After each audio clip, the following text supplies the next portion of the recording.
Hello दोस्तों, स्वागत करते हैं एक बार फिर से आपकी अपने YouTube channel Bihar board study point में। दोस्तों, आज के इम्पोर्टेंट वीडियो हम डिस्कस करने जा रहे हैं बिहार डीएलएड एंट्रेंस एग्जाम 2024 के लिए most important previous year question, जो कि दोस्तों विज्ञान का है। और यह दोस्तों 2/4/2024 को पूछा गया प्रश्न है। तो आप इस वीडियो को जरूर देखें और अंत तक जरूर देखें, ताकि आपको यह पता चल सके कि कहाँ से और किस तरह का क्वेश्चन पूछे जाते हैं। उम्मीद करते हैं आप इस चैनल को ज्वाइन कर लिए होंगे। अगर नहीं किया तो जल्द से जल्द कर लें और बेल आइकन को दबाना ना भूलें, ताकि हम जब भी कोई वीडियो अपलोड करें तो सबसे पहले आप तक नोटिफिकेशन जरूर से जरूर जाए। तो चलते हैं दोस्तों, अपने समय को ध्यान में रखते हुए अपने टॉपिक को।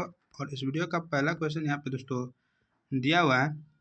कह रहा है खदानों जैसे गेहूँ, चावल, मक्का, बाजरा और ज्वार से हमें मुख्य रूप से प्राप्त होता है। इनसे हमें क्या प्राप्त होता है वो पूछ रहा है। ए प्रोटीन, बी वसा, सी कार्बोहाइड्रेट और डी विटामिन व खनिज लवण। तो दोस्तों गेहूँ, चावल, मक्का, बाजरा और ज्वार से जो हमें प्राप्त होता है दोस्तों, वो प्राप्त होता है कार्बोहाइड्रेट। ऑप्शन नंबर से बिल्कुल राइट आंसर है, जो कि दोस्तों ऊर्जा का काम करता, ऊर्जा देने का काम करता है। दोस्तों ऑप्शन नंबर सी बिल्कुल राइट आंसर है।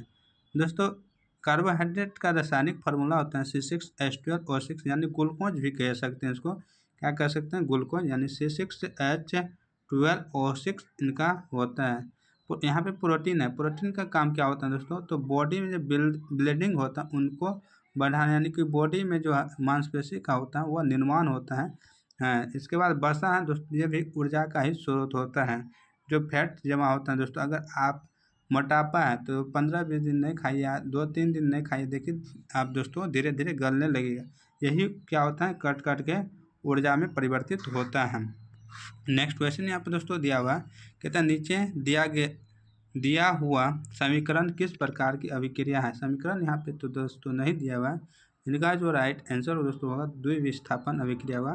क्या होगा दोस्तों? द्विविस्थापन अभिक्रिया। ऑप्शन नंबर से बिल्कुल राइट आंसर है। दोस्तों आपको यहाँ पे वह सूत्र बता दें, PbNO का 3 का होल 2 + 2 KL अभिक्रिया करके PbI 2 + 2 के NO3 बनाता है। यही द्विविस्थापन अभिक्रिया है। संयोजन में दोस्तों क्या होता है कि संयोजन में दो छोटे छोटे अणु एक बड़े अणु में परिवर्तित होता है। वियोजन यानी विखंडन में होता है कि एक बड़ा अणु दो छोटे छोटे अणुओं में विखंडित हो जाते हैं। नेक्स्ट क्वेश्चन यहाँ पे दोस्तों दिया हुआ है। कह रहा है कि निम्नलिखित में किसे फल पकाने में प्रयोग किया जाता है? ए में C5H10, बी में C2H4, सी में C3H8 और डी में C2H6। तो फल पकाने में जो प्रयोग किया जाता है दोस्तों वो कौन सा है? तो C2H4 है। ऑप्शन नंबर बी बिल्कुल राइट आंसर है। एथिन इसको कहते हैं दोस्तों, और यह फल पकाने में प्रयोग किए जाते हैं। किस रूप से? तो कृत्रिम रूप से, आप याद रखिएगा।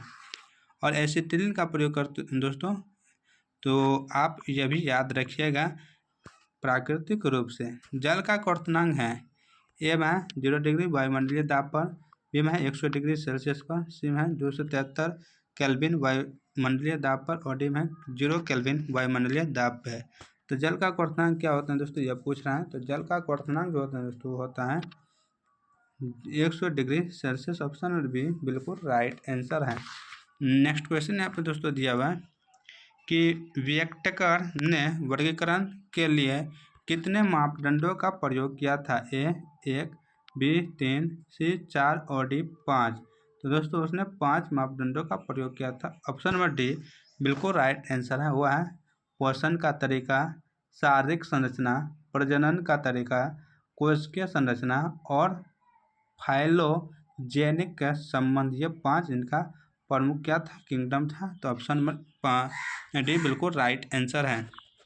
नेक्स्ट क्वेश्चन है, निम्न में से कौन संयोजित टीका है जो बच्चों को डिप्टीरिया, काला खांसी या काली खांसी, टेटनस के बचाव के लिए दिया जाता है? ए में DPT टीका, बी में BCG टीका, सी में TAB टीका और डी में HIV टीका। तो दोस्तों डिप्टीरिया, काली खांसी और टेटनस के बचाव के लिए जो बच्चों को दिया जाता है दोस्तों वह है DPT टीका। ऑप्शन नंबर ए बिल्कुल राइट आंसर है। कौन सा? डिप्टीरिया, काली खांसी और टेटनस के लिए, डीपीटी टीका। तो चलते हैं नेक्स्ट क्वेश्चन की ओर दोस्तों। नेक्स्ट क्वेश्चन यहाँ पे दोस्तों दिया हुआ है, कह रहे हैं ओजोन परत में ह्रास इनमें से किसके कारण होता है? ए कार्बन डाइऑक्साइड कारण, बी नाइट्रस ऑक्साइड कारण, सी मीथेन कारण और डी क्लोरोफ्लोरोकार्बन के कारण। तो दोस्तों ओजोन परत में जो ह्रास होता है इनका कारण दोस्तों क्या है? तो वह chlorofluorocarbon, C chlorofluorocarbon. Option number D बिल्कुल राइट आंसर है। क्या है? Option number D. Next question यहाँ पे दोस्तों दिया हुआ है, कह रहे हैं दोस्तों कि प्राकृतिक पर्यावरण में क्या सम्मिलित है? ए जीवीय, बी अजीवीय, सी दोनों और डी इनमें से कोई नहीं। तो प्राकृतिक पर्यावरण में दोस्तों जीवीय और अजीवीय दोनों शामिल। ऑप्शन नंबर सी बिल्कुल राइट आंसर है। क्या? Option number C. नेक्स्ट है, निम्नलिखित में कौन सा पुरुष स्तरीकरण की एक विधि में है? पुरुष स्तरीकरण की एक विधि में वह कौन सा है? यहाँ पे 4 ऑप्शन आपको दिख रहा है। वेसेक्टोमी, नसबंदी, बी में गोलियां, सी में कपटी और डी में इनमें से कोई नहीं। तो दोस्तों इनका जो राइट आंसर हो दोस्तों, इनका राइट आंसर क्या है? वेसेक्टोमी यानी नसबंदी। ऑप्शन ए बिल्कुल राइट आंसर है। नेक्स्ट क्वेश्चन यहाँ पे दोस्तों ध्यान, 20 मीटर प्रति सेकेंड की रफ्तार से एक सरल रेखीय पथ पर चल रही बस का त्वरण 4 मीटर पर सेकेंड स्क्वायर है, तो 2 सेकेंड के पश्चात इसकी चाल क्या होगी? तो दोस्तों क्या पूछ रहा है? चाल पूछ रहे हैं। हमें दूरी दिया हुआ है, उसके बाद त्वरण भी दिया है, सेकेंड यानी भी दिया है, लेकिन क्या पूछ रहा है? चाल। ए में 8 मीटर पर सेकेंड, बी में 12 मीटर पर सेकेंड, सी में 16 मीटर पर सेकेंड और डी में 28 मीटर पर सेकेंड। तो दोस्तों हम v बराबर u प्लस ए टी लगा देंगे। तो v बराबर u प्लस ए टी, क्या लगाएं? A T. तो v हमको पूछ रहा है ना, तो u कितना दिया हुआ है दोस्तों? आप यहाँ से त्वरण पहले लिख लेते हैं। 4 दिया हुआ है और टाइम 2 दिया है, प्लस u कितना है? u 20 दिया है। तो 4 दूनी 8, 20 28, तो 28 मीटर पर सेकेंड। ऑप्शन नंबर डी बिल्कुल राइट आंसर। क्या दोस्तों? Option number D. Next question यहाँ पे दोस्तों दिया हुआ है कि किसी वस्तु का द्रव्यमान 20 किलोग्राम है, यह भार बराबर है। तो दोस्तों इसको बनाने का जो तरीका है, क्या दिया हुआ है? पहला तो कह रहा है द्रव्यमान इतना दिया हुआ है कि 20 किलोग्राम, भार हमसे पूछ रहा है।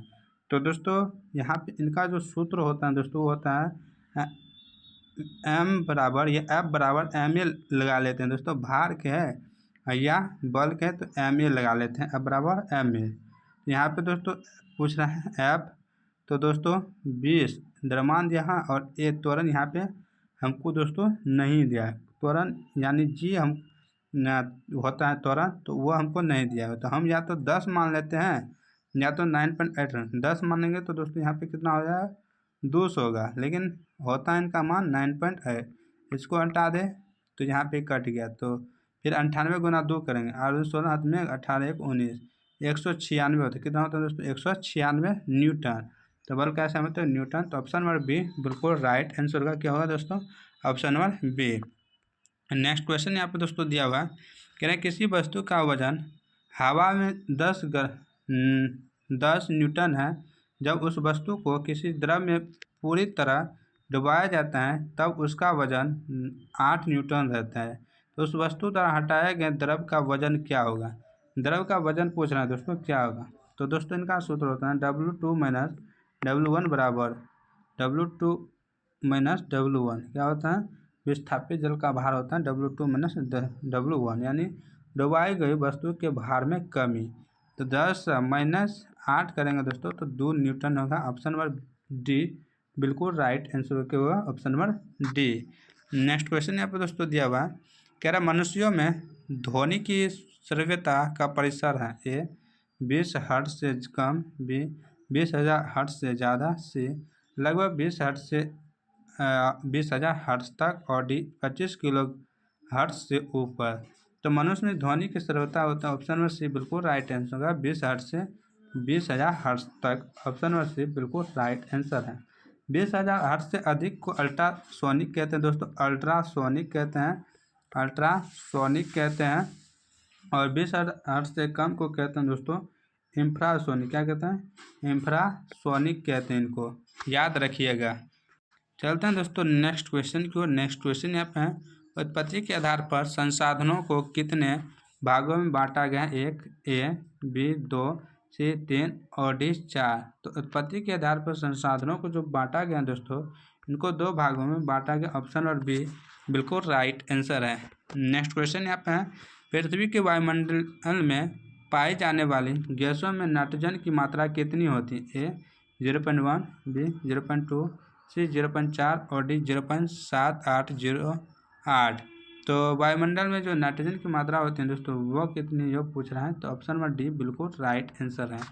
नेक्स्ट क्वेश्चन यहाँ पर दोस्तों दिया हुआ है, प्रथम पृथ्वी सम्मेलन का आयोजन कब किया गया? A 1992, B 1994, C 1996 और D 1999। तो प्रथम पृथ्वी सम्मेलन जो हुआ था दोस्तों 1992 में हुआ था, रियो डी जनवरी ब्राज़ील में हुआ था, आप याद रखिएगा।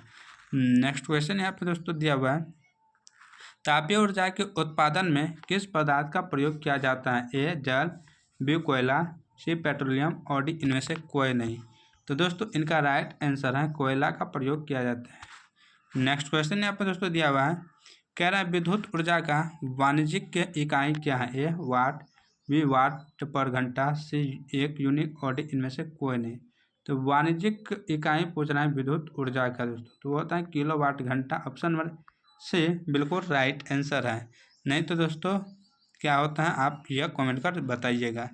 नेक्स्ट क्वेश्चन यहाँ पर दोस्तों दिया हुआ है, और ये दोस्तों न्यूमेरिकल क्वेश्चन है।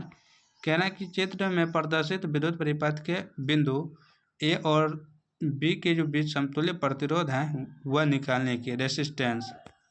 तो 2 प्रकार का होता है, एक होता है श्रेणी, एक होता है समांतर।